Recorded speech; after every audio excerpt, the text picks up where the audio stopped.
Halo, salam jumpa lagi dalam perspektif Isidorus Lili Jawa. Saya mengucapkan selamat memasuki awal pekan ini. Sekaligus selamat menikmati hari-hari terakhir di bulan Mei tahun 2022, bulan yang penuh berkat ini. Hampir seminggu, publik di NTT, bahkan mungkin secara nasional, mendengar, menyaksikan, membaca kisah yang viral yang terjadi di restoran Mai Cenggo, Labuan Bajo. BKH dalam tragedi Mai Cenggo. Tentu peristiwa di Mai Cenggo itu sangat viral, bahkan hingga saat ini. Banyak kalangan yang mengulasnya. Sekian banyak netizen yang mengomentarinya. Bahkan para pengamat memberikan perspektifnya masing-masing. Ya, kejadian itu 24 Mei 2022 siang di restoran Mai Cenggo. BKH bersama keluarga yang akan menikmati santap siang di restoran itu merasa diperlakukan secara kasar karena diusir dari meja yang sudah mereka tempati. Akibatnya, seorang BKH mesti memberikan didikan, memberikan teguran dengan cara yang kalau kita lihat di CCTV, ya, menampar sebanyak 4 kali terhadap seorang pelayan di restoran itu. Kisah ini memang viral dan semakin viral. Dalam perspektif saya, ada beberapa catatan yang mungkin penting untuk saya sampaikan kepada sahabat-sahabat perspektif Isidorus Lili Jawa. Yang pertama, BKH adalah seorang politisi kawakan. Seorang wakil rakyat yang sudah sekian banyak periode duduk di kursi DPR RI. Sebagai politisi, BKH pasti ada lawan politik dan tentu ada kawan politik. Bahkan BKH punya setan politik dan juga malaikat politik. Bagi lawan politik, inilah saatnya untuk menggoreng persoalan ini, menggoreng hingga hangus, lalu ditambah minyak, diberi bumbu, digoreng terus. Dengan catatan, inilah saatnya untuk menelanjangi seorang BKH. Tetapi di sisi yang lain, bagi kawan politik, mereka pasti akan memberikan pembelaan, akan mendukung apa yang dilakukan oleh seorang BKH. Dengan argumentasi-argumentasi, dengan perspektif-perspektif yang tentu memberikan support sekaligus pembelaan terhadap tindakan yang dilakukan oleh seorang BKH.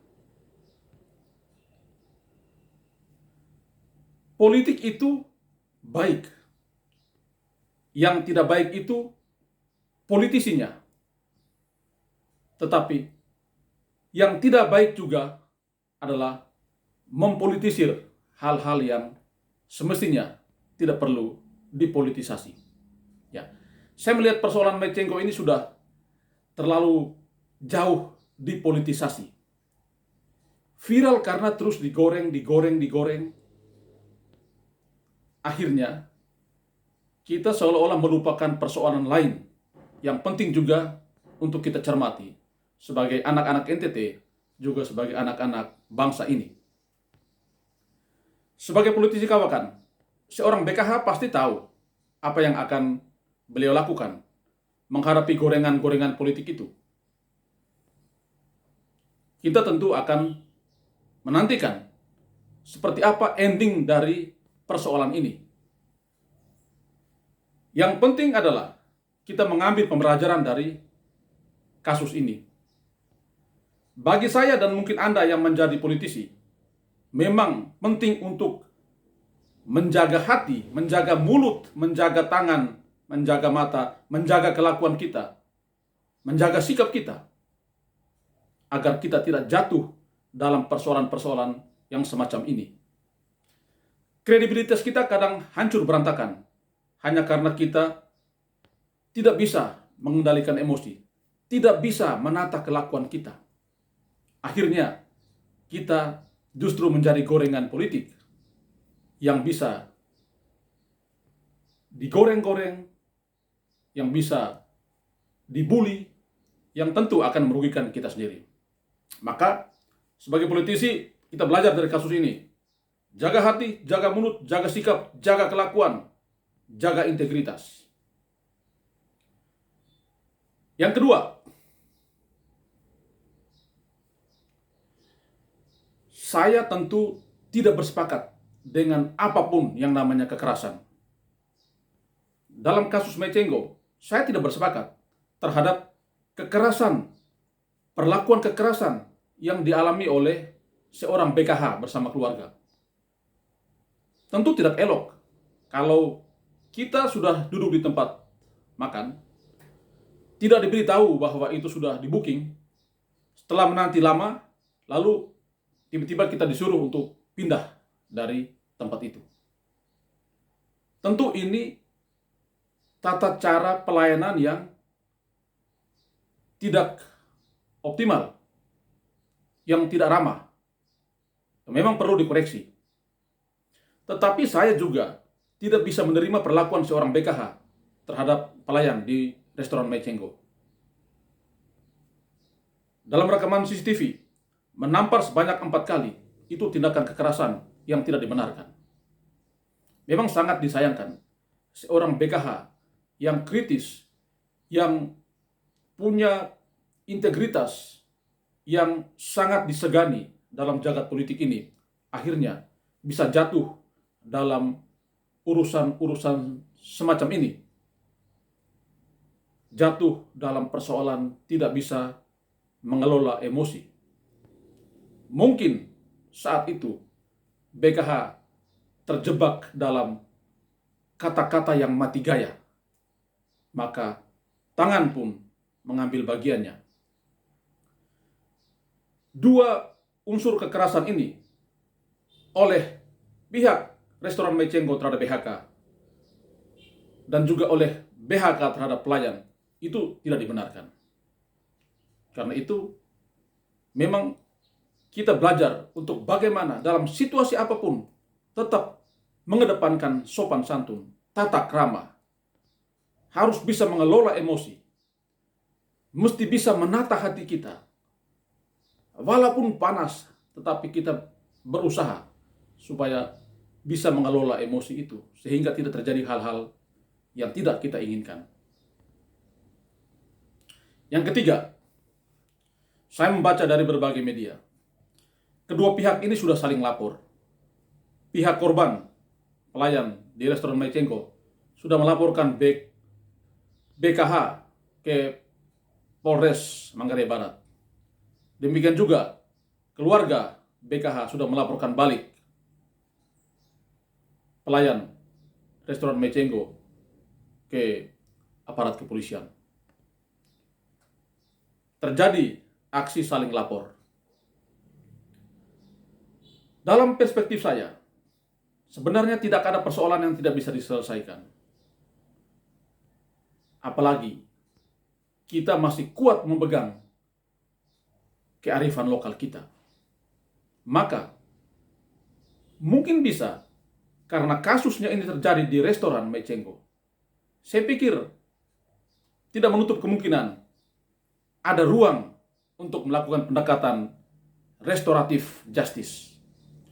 Mungkin kedua pihak perlu berbesar hati, perlu kerendahan hati untuk saling memaafkan, saling memberi maaf, saling menerima maaf.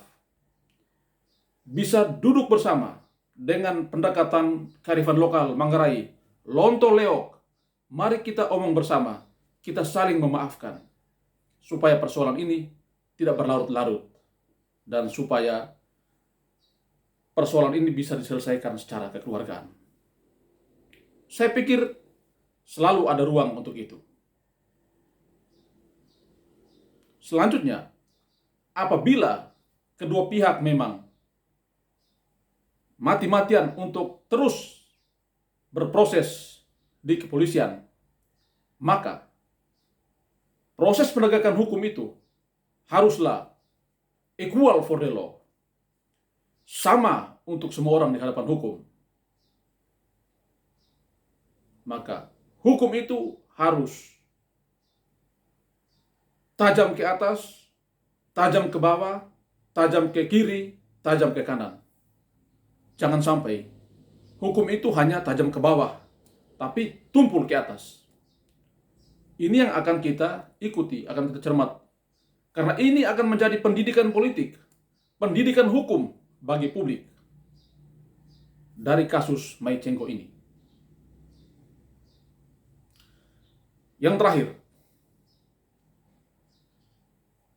saya pikir isu kasus peristiwa yang terjadi di Mei Cheng Ko ini memang menyimpan banyak pembelajaran bagi kita. Maka yang penting adalah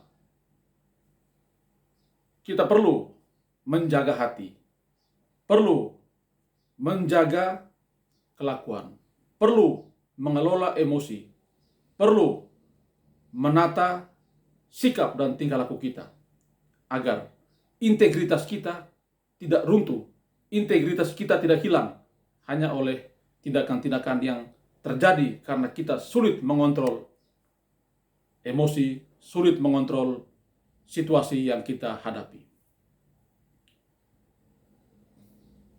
Kita berharap semoga persoalan ini segera selesai sehingga tidak perlu menguras banyak energi publik menyoroti soal-soal ini. Masih banyak hal di NTT yang perlu kita selesaikan, yang perlu kita cermati, dan mari kita belajar dari peristiwa Mei Cheng Ko ini. Terima kasih dan Tuhan memberkati kita sekalian.